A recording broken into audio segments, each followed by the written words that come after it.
sungguh ditinggikan dan dimuliakan. Tuhan, kami siap untuk belajar firman-Mu pada malam ini, berbicara kepada kami. Di dalam nama Tuhan Yesus kami bersyukur menyambut firman-Mu. Amin. Selamat malam, Shalom. Mari kita bersama-sama membuka Alkitab kita, Mazmur 133, Mazmur yang sangat terkenal untuk mendasari topik yang akan kita renungkan pada malam ini tentang manajemen konflik. Mazmur 133. Kalau sudah ketemu, saya mengajak membaca bergantian. Saya membaca ayat-ayat yang ditulis agak keluar. Saudara nanti menyaut ya ayat-ayat yang ditulis agak masuk ke dalam. Demikian bunyi firman Tuhan, nyanyian sejarah Daud. Sungguh alangkah baiknya dan indahnya apabila saudara-saudara yang bersama dengan rukun, seperti minyak yang baik di atas kepala, meleleh ke canduk, yang meleleh ke canduk Harun, dan meleleh juanya, seperti embun gunung Hermon yang turun ke atas gunung-gunung Sion. Sebab keselamatan Tuhan memerintahkan berkat. Kehidupan untuk selama-lamanya. Amin. Sampai demikian pembacaan kita. Nah, saudara-saudara yang dikasihi Tuhan, kalau kita membaca dalam Mazmur 133 tadi, dan sering kita nyanyikan ya, seringkali kita nyanyikan, ada banyak versi ya. Oh, betapa indahnya dan betapa eloknya bila saudara seiman hidup dalam kesatuan. Ya, jadi pemazmur ini ingin supaya di dalam kehidupan anak-anaknya, umatnya itu ada kesatuan. Saudara tahu latar belakang penulisan Mazmur 133 itu adalah Raja Daud ketika dia kehilangan anaknya yang bernama Absalom. Tahu ceritanya itu? Absalom itu menderita memberontak.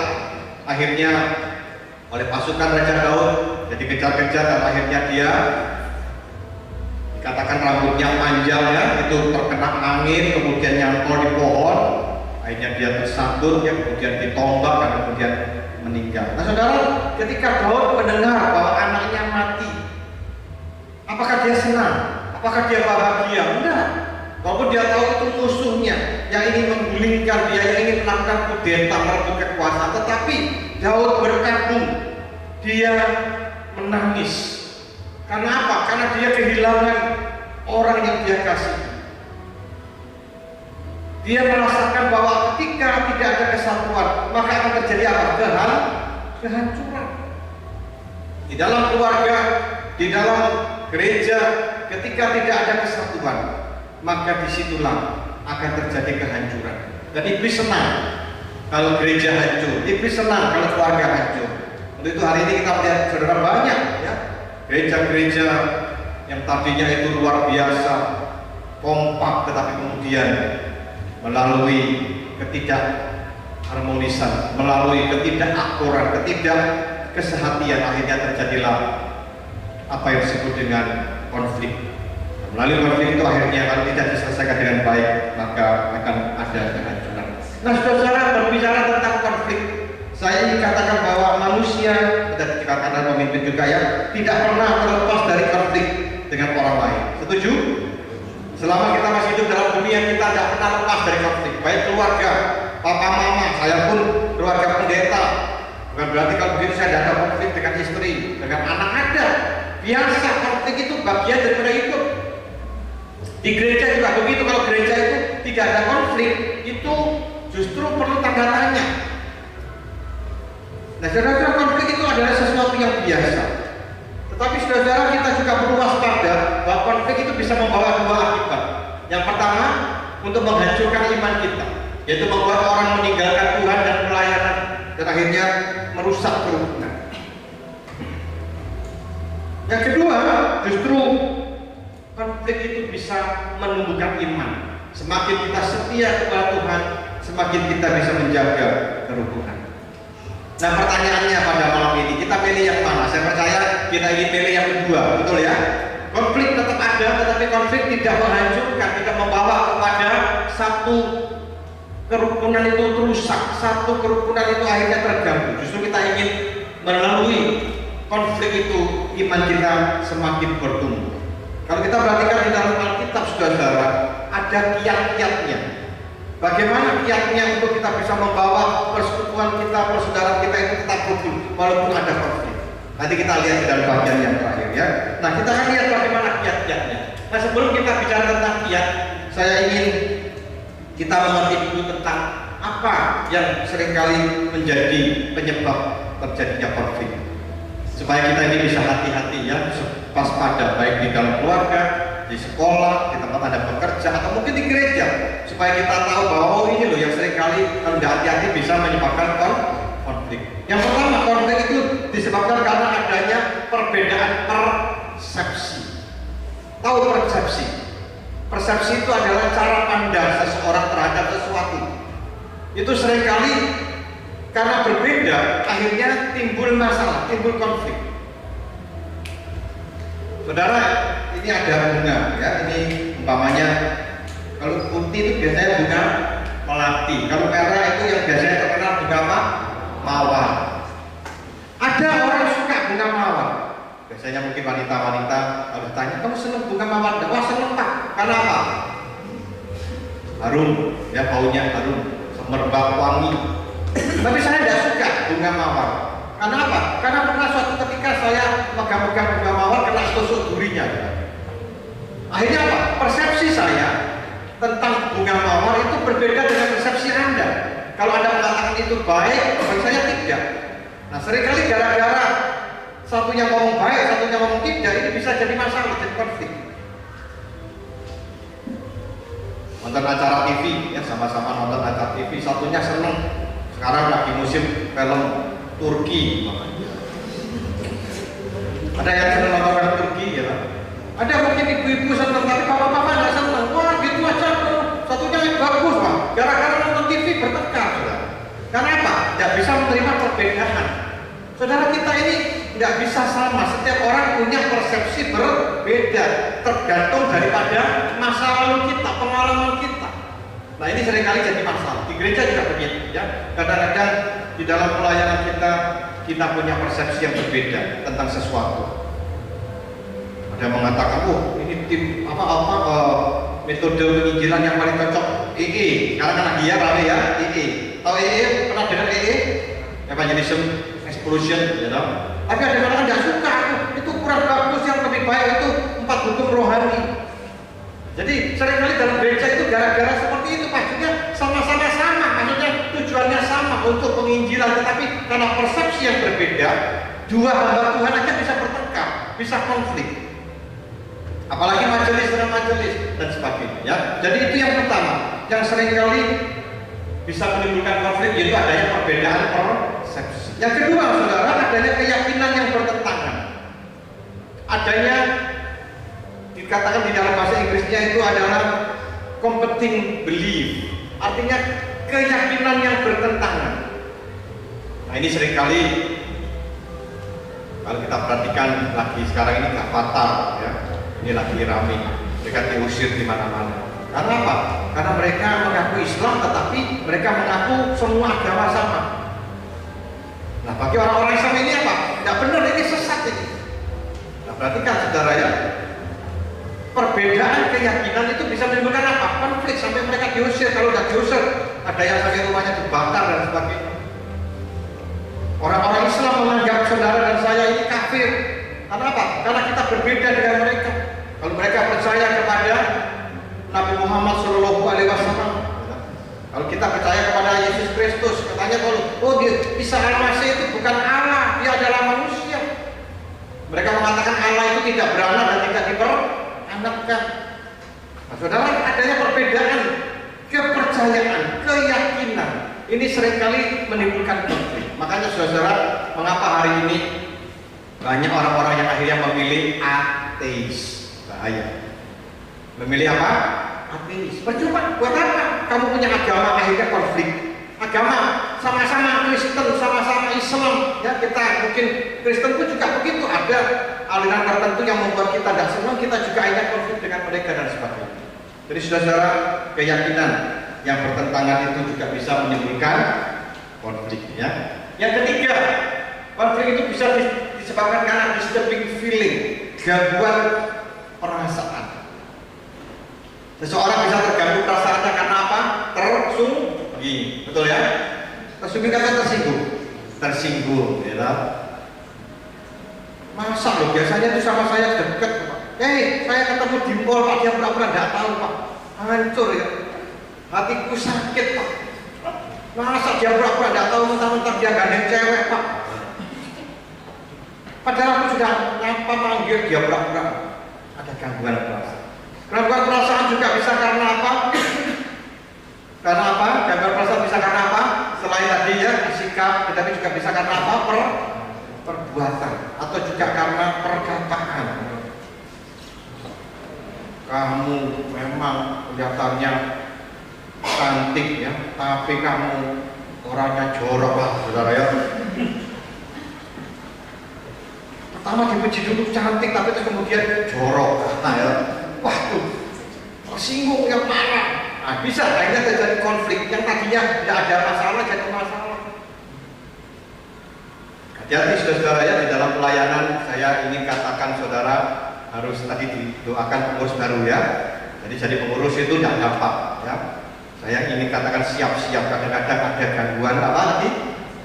Perasaan.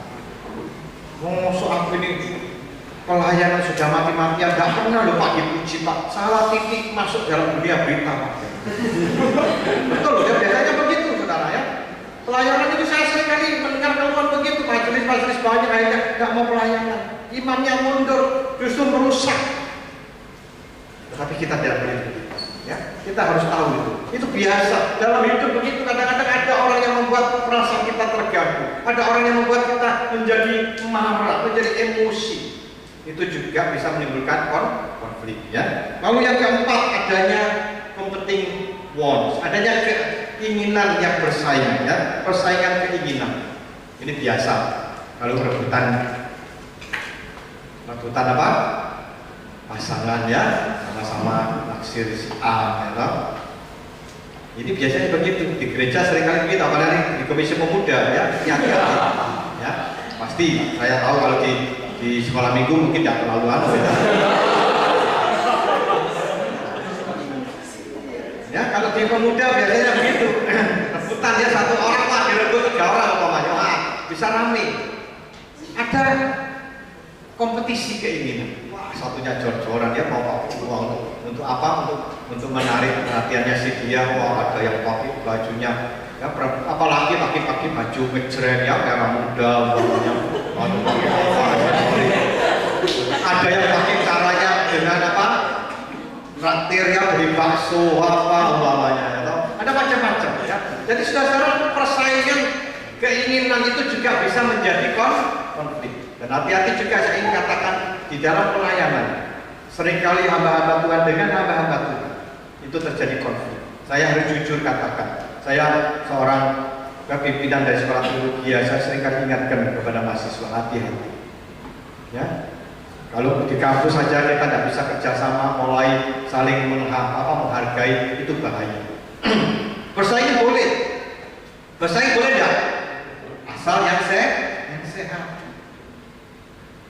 Saya lihat ujiannya dia kok bisa 100, saya kok 90, saya harus bisa. Nah, itu tidak apa-apa, bersaing namanya bersaing sehat. Tetapi ini bersaing yang tidak sehat. Akhirnya bisa timbul konflik, itu apa? Akhirnya kita karena iri, akhirnya kita mulai memberikan berita-berita gosip-gosip tentang dia. Kok kamu tahu? Dia itu apa? Kok dapat 100? Wah, karena satu ya mungkin karena nyontek gitu. Oh, dia 100 karena dia dekat sama dosennya. Dia ngapi-ngapi dosen itu. Ada bahkan mungkin ada fitnah-fitnah yang lain. Hati-hati ya. Orang kalau bersaing yang tidak sehat itu bahaya. Di Surabaya, nggak tahu dulu sudah pernah dengar ya, ada satu orang jual lontong balap yang terkenal. Itu rame, terus lama-lama suatu ketika sepi sudah, karena ada persaingan bisnis. Bagaimana dikatakan, kata kamu tahu itu kok rame? Memang di situ itu apa?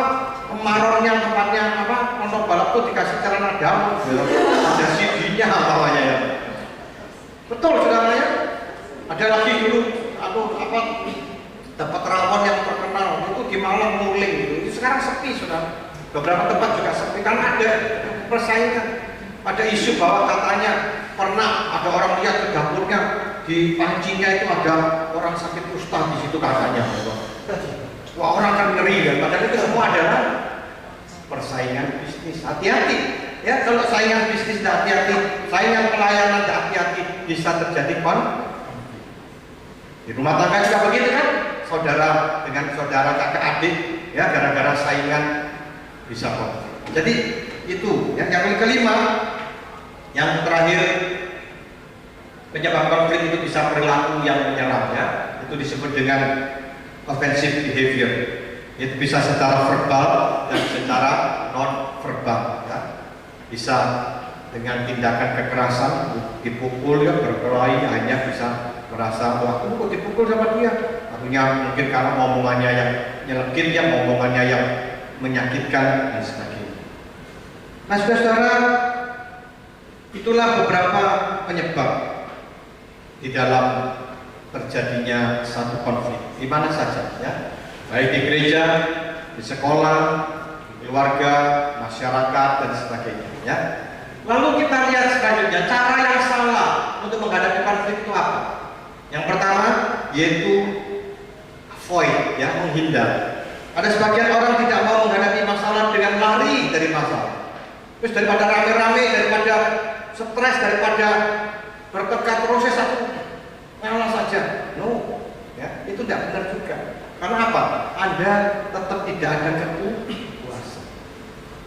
Saya selain sebagai pimpinan, saya juga seorang konselor ya, setiap family terapi. Ya, saya memang sekolah saya itu konselor, konseling keluarga. Saya menghadapi banyak keluarga-keluarga yang bermasalah.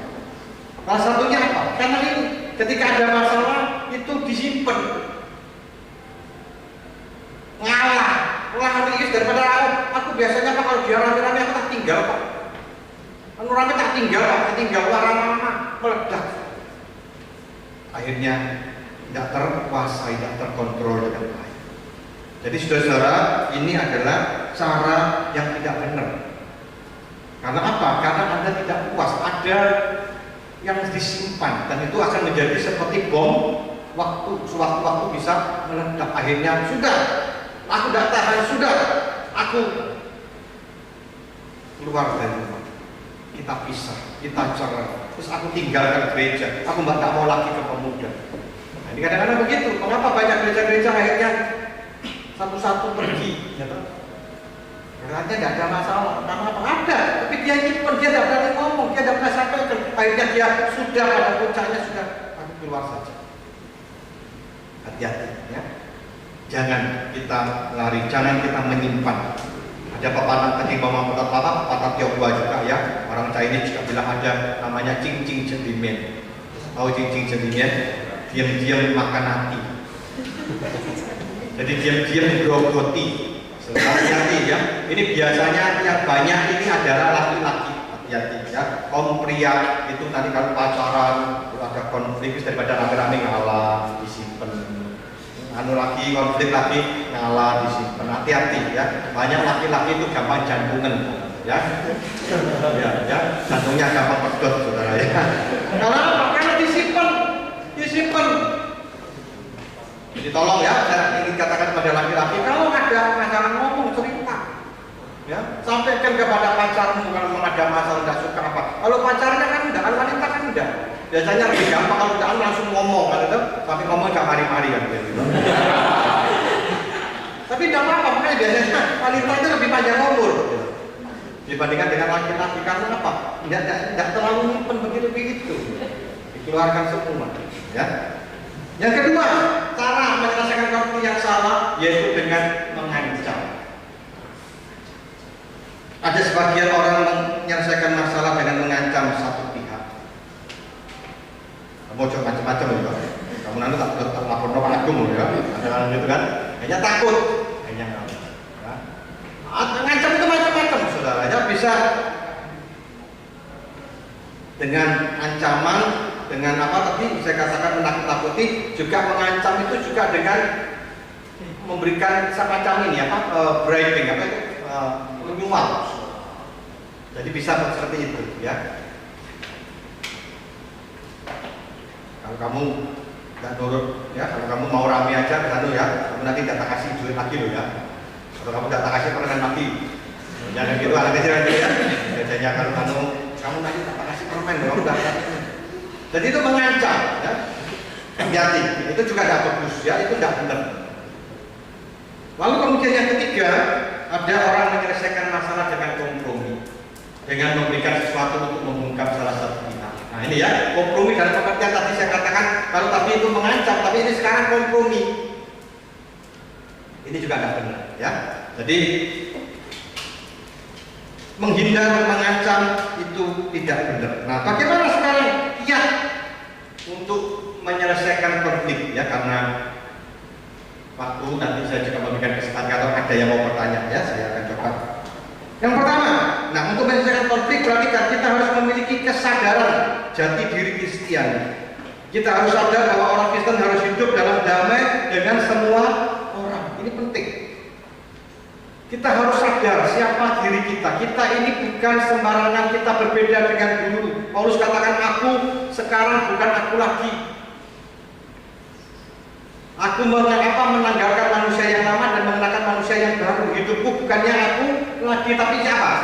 Kristus yang ada di dalam. Saudara, kadang-kadang kita heran, ya.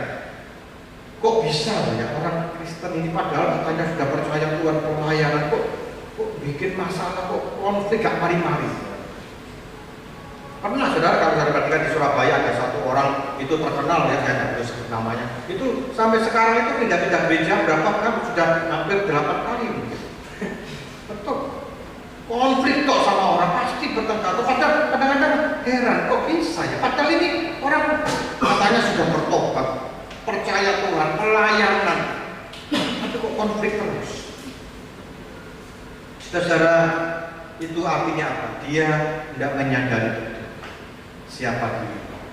Saudara, hati-hati ya saudara dan saya, kita harus sadar status kita. Kita adalah anak-anak Allah. Kita adalah anak-anak Allah yang mulia, terhormat, noble. Kita ini bukan sembarangan, ya. Kita bukan anak biasa. Kita adalah the children of God, anak-anak Allah. Kita adalah anak-anak kerajaan surga. Kita adalah anak dari the King of Kings, raja di atas segala raja. Nah, kalau kita tahu status kita ini mulia, kita tidak akan sembarangan. Kita akan sadar, aku tidak akan melakukan sesuatu yang akhirnya mempermalukan siapa?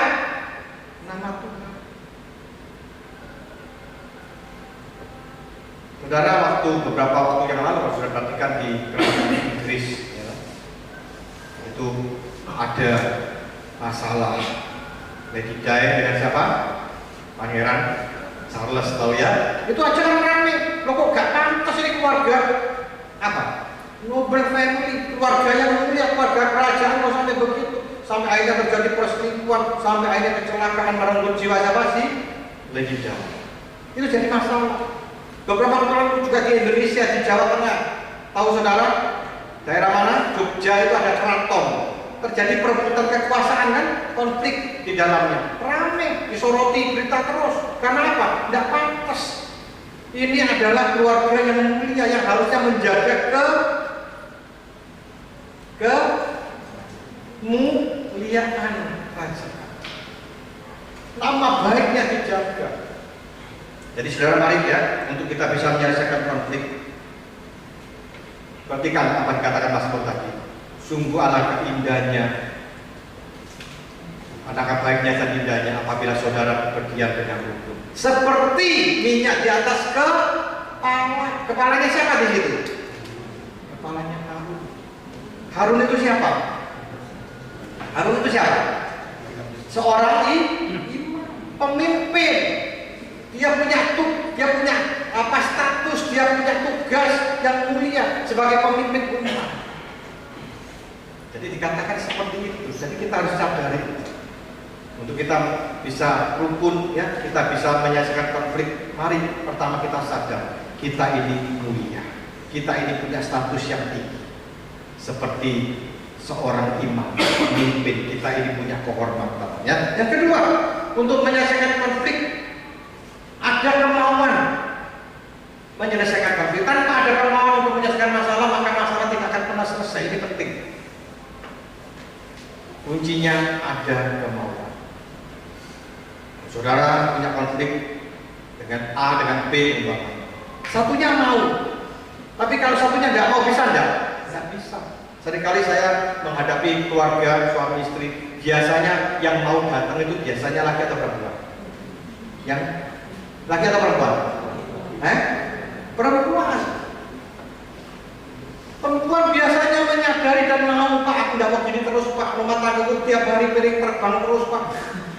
Aku tiap hari rumah tangga aku itu sudah, Pak, bukan kayak rumah, Pak, kayak kebun binatang, Pak. Aku nggak mau gini, Pak. Aku tiap hari sudah, Pak, dibentak-bentak terus, aku stres, Pak. Aku mau selesai. Dia datang. Ayo ajak suami ini. Ajak suami, Pak, kita konseling, ya datang ke aku. Apa konseling? Aku tidak salah apa sih, dia tidak beda itu kamu. Nah, biasanya begitu ya. Saya seringkali menemukan laki-laki itu gengsinya temen. Padahal dia juga salah enggak, saudara? Laki-laki bisa salah enggak? Bisa. Tapi dia tidak mau mengakui kesalahannya dan tidak mau menyelesaikan. Ini hati-hati, bahaya. Ya, ini juga untuk Anda ya. Nanti Anda kan suatu hari menikah ya. Saya ingin katakan kepada saudara, kalau saudara nanti ada konflik, harus dua-dua mengaku bahwa kita punya masalah dan mau menyelesaikan. Kalau tidak bisa. Di gereja juga begitu, nanti di komisi pemuda, kalau saudara ada konflik satu dengan yang lain, mari. Kalau kita tahu ada yang tidak beres ketika mungkin pembimbing saudara Rasa Andri coba mendamaikan saudara, mari kita mau menyelesaikan. Ada willingness, kemauan. Kalau tidak, saudara, konflik itu tetap akan menjadi masalah dan akan mengganggu kita. Ya, jadi perlu ada kemauan. Yang ketiga, ada keterbukaan. Penting ya, jangan menyimpan ketidakpuasan di dalam hati. Ada keterbukaan, makanya biasanya kalau di dalam bimbingan untuk masalah komunikasi, masalah konflik, itu biasanya perlu ada keterbukaan satu dengan yang lain. Ayo, pertama biasanya saya dengan sama istrinya dulu. Ayo kamu ngomong, kamu apa sih keluarmu dengan suami ya? Yang laki tidak boleh ngomong, diam aja, cuma nonton, ya, nggak usah komentari. Cerita, waduh gini, Pak. Oke, sekarang sudah ya, Anda sudah dengar ya? Ya, Pak. Sekarang barusan kamu ngomong. Jadi semua disampaikan. Ya, mungkin kalau di rumah tidak berani ngomong, percuma, Pak. Aku ngomong dia sekejap, dia berkecap-kecap, Pak. Daripada gitu aku menengahi, Pak. Diam aja, Pak, daripada rame ya. Akhirnya tidak ngomong, tidak bisa. Harus disampaikan. Karena pasangan saudara, teman saudara, rekan saudara itu bukan ahli telepati. Yang bisa ngerti saudara tidak bisa. Harus ada sesuatu yang harus diungkapkan. Saya menangani juga ada hamba Tuhan satu gereja, tidak akor ya. Pasti ini masalah peranan Kristus malu. Oh, yang ruwet sudah. Akhirnya saya tanya, kamu pernah ngomong enggak sama dia? Tidak pernah. Nah, ya percuma gitu. Jadi akhirnya yang jadi masalah Pak, tidak berani ngomong saudara, tidak berani menyampaikan itu. Disimpan, akhirnya sekali lagi saya katakan itu bertumpuk dan akhirnya sudah karena terlalu banyaknya, akhirnya mengambil keputusan, oke, aku mau keluar dari gereja ini. Aku tidak bisa lagi kerjasama dengan kamu. Hati-hati ya. Jadi perlu adanya keterbukaan, openness. Termasuk saudara dengan orang tua juga begitu. Kalau saudara punya masalah dengan orang tua, ada ketidakpuasan, bicara, tapi dengan cara baik-baik. Ya, seringkali jatuh di sini saya harapkan Anda dengan majelis apa tidak ada masalah. Dulu saya pernah pelayanan di GKT Rogo Jambi. Pernah tahu? Ada yang tahu Rogo Jambi? Itu daerah Banyuwangi. Itu dulu pernah gara-gara kepingin band. Zaman dulu kan orang tua-tua kan totok GKT itu kan tua kolot. Akhirnya enggak ngomong, anak muda kepingin band enggak ngomong, tiba-tiba beli sendiri saudara. Majelisnya tahu loh, kok beli sendiri, kok jedar-jedor sekarang rame. Masalah gimana? Bukan enggak boleh, kadang-kadang aku ini bukan enggak boleh. Coba diomongkan, dibicarakan, dikonsultasi.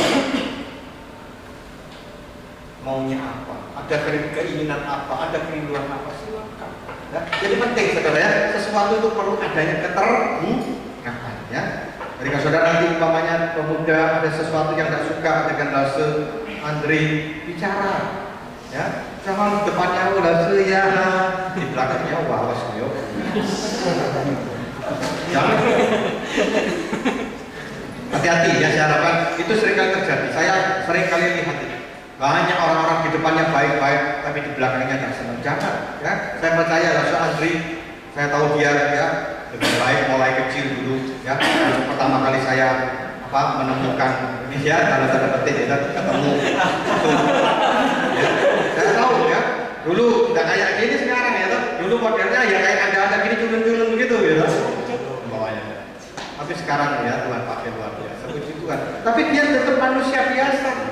Sebagai pembimbing saudara, dia bisa salah, dia mungkin bisa keliru, tidak apa-apa. Saudara harus mau terbuka supaya tidak terjadi konflik. Ya, saudara ya. Jadi itu penting adanya keterbukaan. Kemudian adanya kemampuan menghargai orang lain. Dikatakan bahwa seperti minyak yang ada di atas kepala, meleleh ke janggut, ke leher jubah dan sebagainya. Minyak ini meleleh atas kepala itu untuk apa, saudara? Untuk apa? Kepalanya si Harun ini dikasih minyak, diurapi sebagai seorang imam. Jadi minyak ini adalah minyak urapan yang di dalam Mazmur 133. Jadi ketika si Harun ini dia dituangi dengan minyak, diurapi, maka dia secara resmi diangkat sebagai pemimpin, sebagai imam, sebagai orang yang memberikan pelayanan kepada umatnya. Kalau dulu contohnya ya, saya dulu seperti, karena saya dulu dari sini ya, saya mungkin mereka tahu, saya dari GKT Nusantara. Dulu kalau teman-teman kalau panggil saya ya Tigun begitu gitu. Sekarang ketemu saya sungkan mereka panggil ya pendeta ya Pak Agung ya. Karena apa? Saya sudah ditahbiskan pendeta. Mereka menghargai saya, walaupun teman, tapi mereka menghargai saya. Nah, saudara, minyak ini ternyata seperti itu. Dikatakan kalau ingin menjaga kerukunan, kita harus seperti minyak, yaitu menghargai orang. Ini penting. Kalau saudara ingin menyelesaikan konflik, jangan menganggap diri kita yang paling benar, tapi kita harus belajar menerima masukan dari orang lain, menghargai orang lain. Ini penting. Kunci di dalam menyelesaikan konflik itu menghargai. Di baliknya, seringkali masalah konflik muncul karena apa? Kita merasa tidak dihargai. Betul enggak? Ya kan? Banyak kalau saudara perhatikan, mama saudara kadang-kadang jengkel, marah-marah sama papamu kan gitu. Ngomel, banyak sih ibu-ibu mengeluh sama saya, Pak, suami saya, Pak, itu tidak pernah dihargai, belas Pak. Pak, dia keset Pak. Kan gitu kan, ada sampai sama teman gitu. Bu, pernah loh Pak, dia dihargai Pak. Aku tidak dihargai, belas Pak, masa aku di depan orang dibentak-bentak Pak. Kadang-kadang kan Pak, banyak kan istri-istri merasa tidak dihargai. Aku melakukan sesuatu tidak pernah Pak dipuji Pak. Ini mesti salah gitu, salah kan begitu kan? Seringkali kan begitu. Banyak saya mendengar ibu-ibu kalau mikir menu itu setengah mati kan. Pak, aku memikirkan menu suami saya ini setengah mati, tapi tidak pernah dipuji loh Pak, di sana mentok Pak. Kamu masak cabai kurang asin, tidak kayak mamaku, kurang masak ini kurang lecut, tidak kayak mamaku, masak tami, masak kuyung, tidak kayak mamaku, masak rawon, tidak kayak mamaku. Tidak pernah dihargai. Lama-lama kamu kawin di mamaku dewi sama. Betul loh ya, tolong perhatikan, ada calon-calon ya, ada anak akan menikah, hargai istri saudara. Supaya apa? Dia merasa dihargai, supaya tidak ada konflik. Sama banyak suami-suami yang mengeluh, Pak, suami istri saya Pak, tidak pernah Pak hargai saya Pak. Mentang-mentang dia kerja lebih pintar, cari duit lebih hebat, dia memang lebih pintar dari saya. Seringkali saya dinyek-nyek Pak, atau dinyek ya, dihina, tidak menghargai saya. Tolong ya, kita katakan tetap suami adalah kepala keluarga.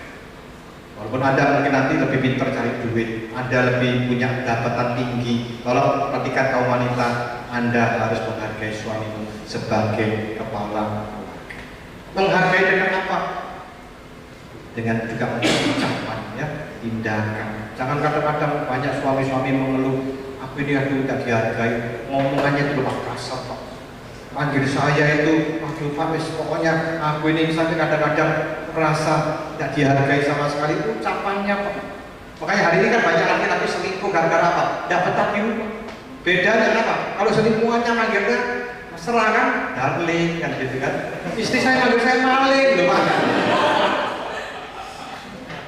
Kalau apa selingkuhannya manggil apa? Baby, nyonya aku manggil aku babi ya.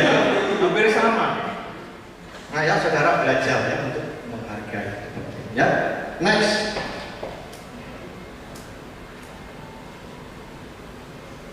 Resolusi konflik bagaimana? Terakhir pertanyaan silakan ya. Yang pertama, kita harus mencari akar permasalahannya. Jangan hanya menangani pemicu konflik, tapi penyebab konflik yang sesungguhnya. Ini penting ya. Saya dulu pernah ikut kuliah ya konflik manajemen ya. Itu penting. Saya ingin katakan bahwa sering kali kita itu kalau lihat masalah itu cuma permukaannya atau tidak akan selesai.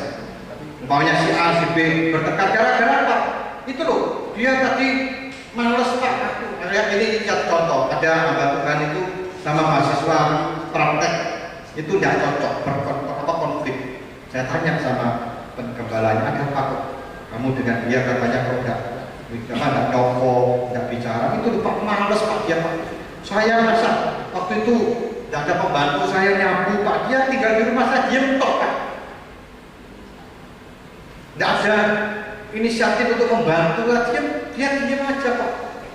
Makan juga gitu Pak, kan dia tiap weekend itu makan di rumah saya, kan tidur di rumah saya, ya makan bareng-bareng. Habis makan piringnya digeletak loh Pak, tidak mau dicuci Pak. Nah saudara perhatikan, kalau saya tidak hati-hati, saya akan menganggap kalau gitu masalahnya apa? Mungkin anak ini males, ya kan? Akhirnya saya akan ngomong sama mahasiswa praktek, ini loh, ada keluarnya dari gembalamu.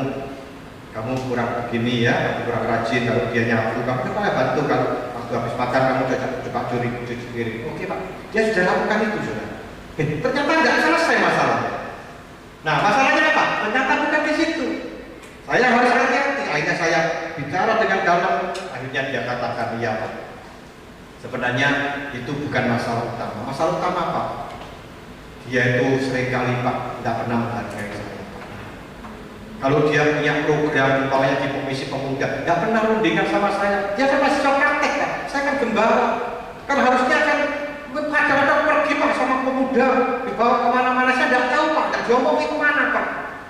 Ini adanya orang kalau hilang gimana Pak? Wah. Nah masalah gimana sekarang? Si gembala ini merasa tidak dihargai. Jadi bukan gara-gara nggak mau cuci piring, sudah bukan. Itu hanya permukaan. Jadi hati-hati ya, ketika saudara nanti umpamanya menjadi pendamai, kalau orang ada konflik, temenmu konflik, jangan dilihat di depannya, coba dicari akarnya, yang paling dalam itu apa ya. Yang kedua, fokus pada masalah bukan pribadi. Kita harus fokus pada masalah yang ada, bukan menyerang pribadi. Hati-hati, seringkali masalah itu ya, masalah kecil jadi besar gara-gara apa? Nyerang pribadi.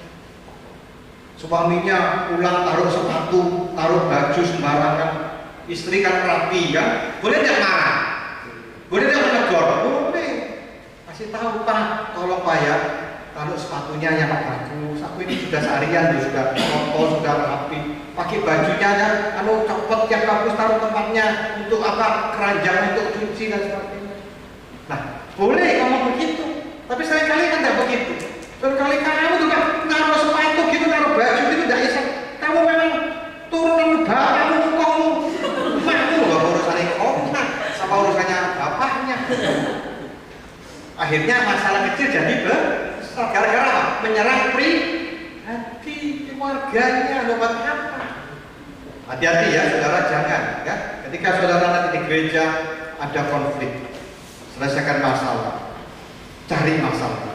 Lalu fokus kepada masalah, bukan menyerang pribadi, bukan menyerang pekerjaannya, bukan menyerang statusnya, tapi menyelesaikan masalah. Ya.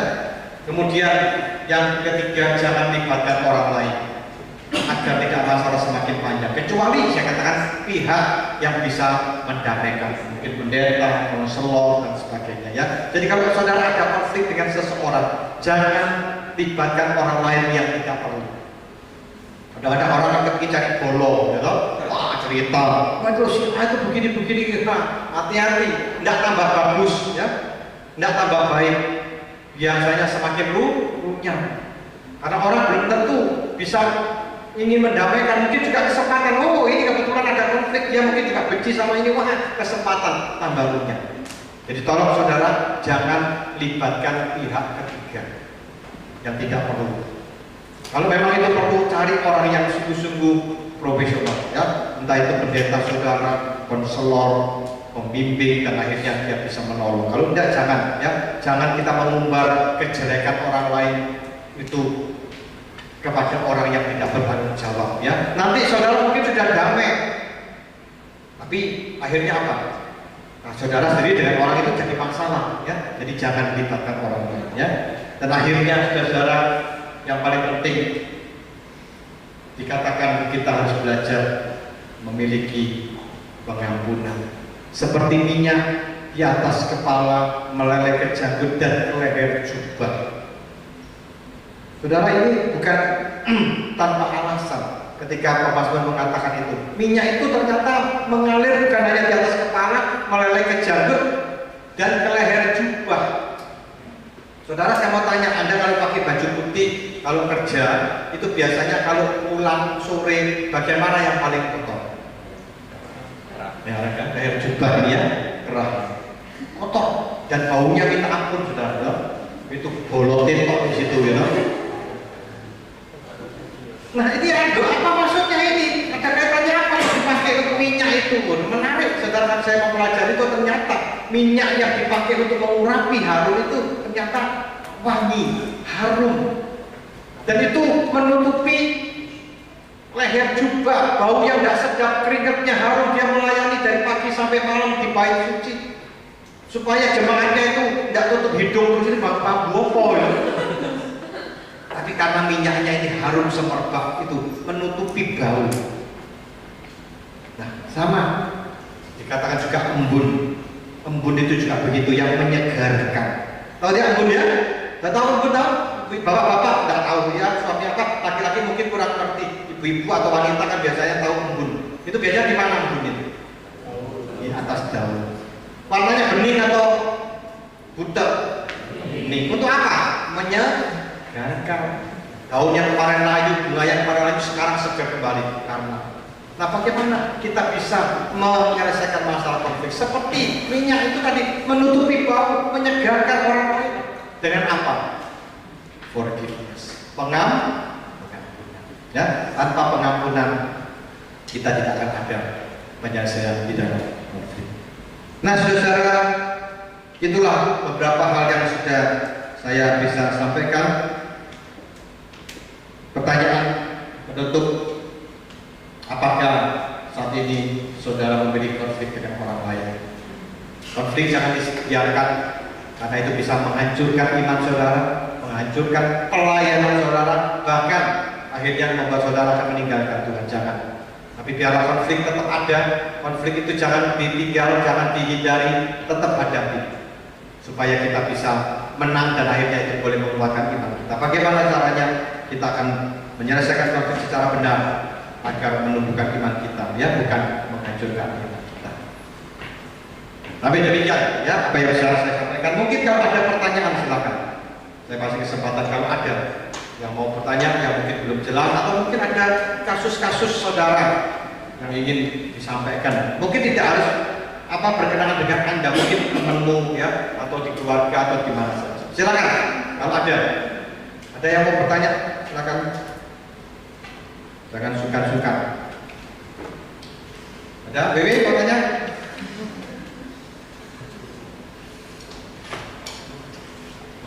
Ayo, siapa? Silakan, ada?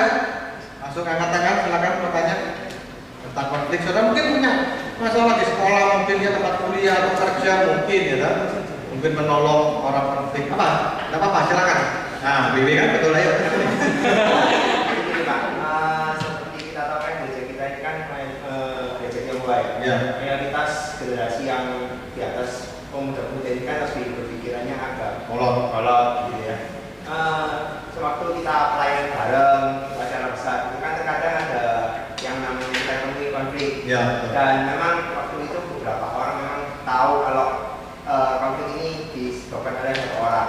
Okay. Tapi ketika kita, maksudnya yang lebih muda kan biasanya lebih mau ngasih tahu seperti yang Pak Agung bilang mau menyelesaikan masalah ya. Menyelesaikan masalah itu tiba-tiba kan muncul para pendamai-pendamai yang memakai sistem kompromi.